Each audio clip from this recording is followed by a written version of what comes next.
Welcome to Geneva, Switzerland. Most people in Europe are Catholic. The Catholics run not only the church, but also the government. So if the leaders don't like you or what you're teaching, they have the power to kick you out of their city or country, which is called excommunication, or even kill you. There is great upheaval and tension because many people want to move away from the Catholic faith. This was begun by Martin Luther in Germany, but is now spreading to other countries. But the Catholic leaders like their power and privilege, and many have no love for God or concern for people, and so they're selfish and very sinful. This is the stage for our story. We will be discussing John Calvin, who was born on July 10, 1509 in France. His mother died in his childhood, and Calvin was interested in the church from a young age, so that by the age of 12, he showed his dedication to the Catholic Church by getting a really bad haircut called a tonsure. His father, though, decided that he should study law, which reminds us of another famous reformer. In 1532, Calvin published his first book, which was a commentary on De Clementia by Seneca, and it was written around Nero's reign.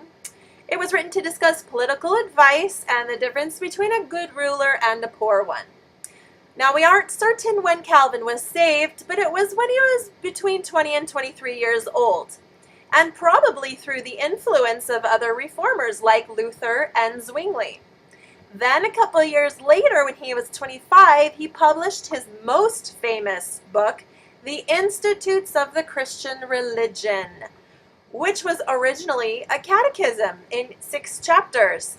But then he revised it and dropped that catechism format, and then he revised it again, actually numerous times, and his last revision ended with 80 chapters.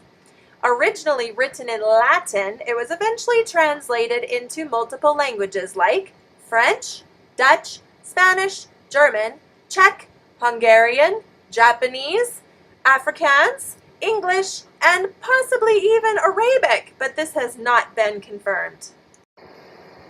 Because of threats from Pope Paul of the Roman Catholic Church, Calvin became a wanted man. So, in the summer of 1536, he decided to escape France in the green and go to Strasbourg, Germany in the orange. But he didn't realize his plans would be interrupted by God using a man named William Farel. Now, William Farel was known to argue in front of a crowd with Catholic priests or bishops, and when he won, he would try to convince the crowd to join the Protestant faith rather than stay with the Roman superstitions.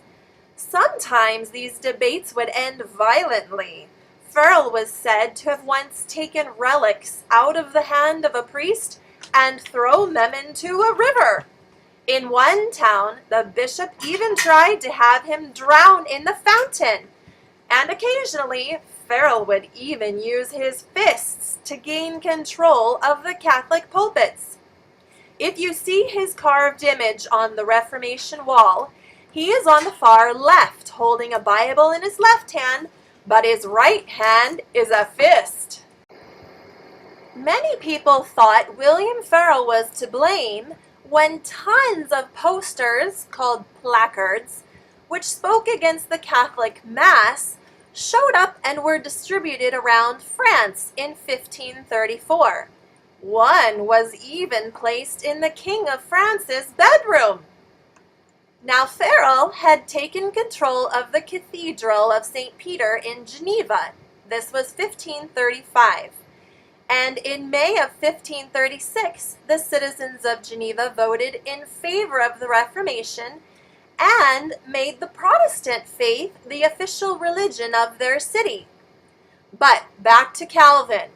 He was on his way to Germany and stopped for a night in the inn at Geneva, Switzerland. Now, when Farel heard that the famous John Calvin was there, he met with him to try to convince him to stay and be the pastor. Farel even went so far as to swear a great oath that God would curse all Calvin's studies unless he stayed in Geneva. John Calvin later said, I felt as if God from heaven had laid his mighty hand upon me to stop me in the course, and I was so terror-stricken that I did not continue my journey. Calvin became the pastor of the church, but he and Farel were kicked out of Geneva for disagreeing with the city council just 1.5 years later.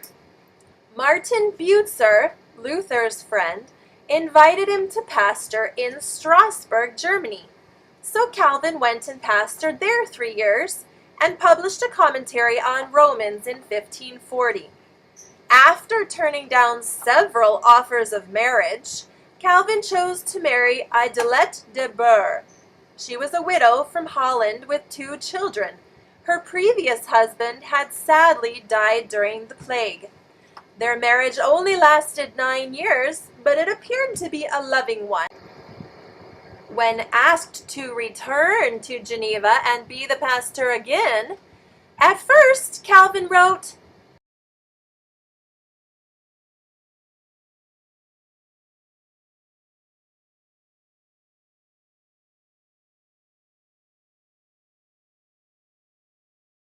but in 1541, Calvin did return to Geneva, and they showered gifts on him. There was a new robe of black velvet trimmed with fur, and a house on Rue des Chanoines, near the cathedral. At the back of the house was a garden which overlooked the Blue Lake. Then the council sent a herald and a 2-horse carriage to bring Idelette and the children and all the family furniture from Strasbourg to Geneva. Calvin spent the rest of his life working there in the church and influencing the government as well. The church and the city were so well organized that Geneva had no beggars. John Knox from Scotland visited the city to help start a refugee church and said Geneva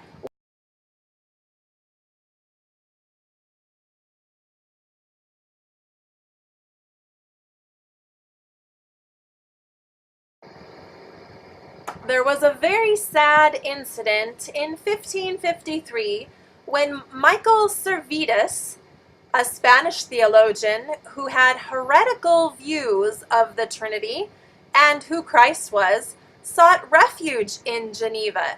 Servetus, who was condemned in France by the Roman Catholics for his heresy, had fled to Geneva thinking he would be safe. But before he arrived, Calvin warned him not to come or he would be killed. Unfortunately, Servetus ignored him and went anyway. He showed up and sat in Calvin's church, where someone recognized him and had him arrested. Calvin met with him in the jail and tried to change his mind, but Servetus dismissed him with a laugh. Even when they determined he would be burned at the stake, Calvin tried to get them to change it to a less painful, more humane death. Sadly, the city's governing council did in fact burn him at the stake in 1533, and some of Calvin's critics, like Castellio, strongly criticized Calvin's involvement in his execution. But it is important to remember that Calvin was not the judge, nor the prosecutor, nor the executioner. He was simply a technical advisor or an expert witness.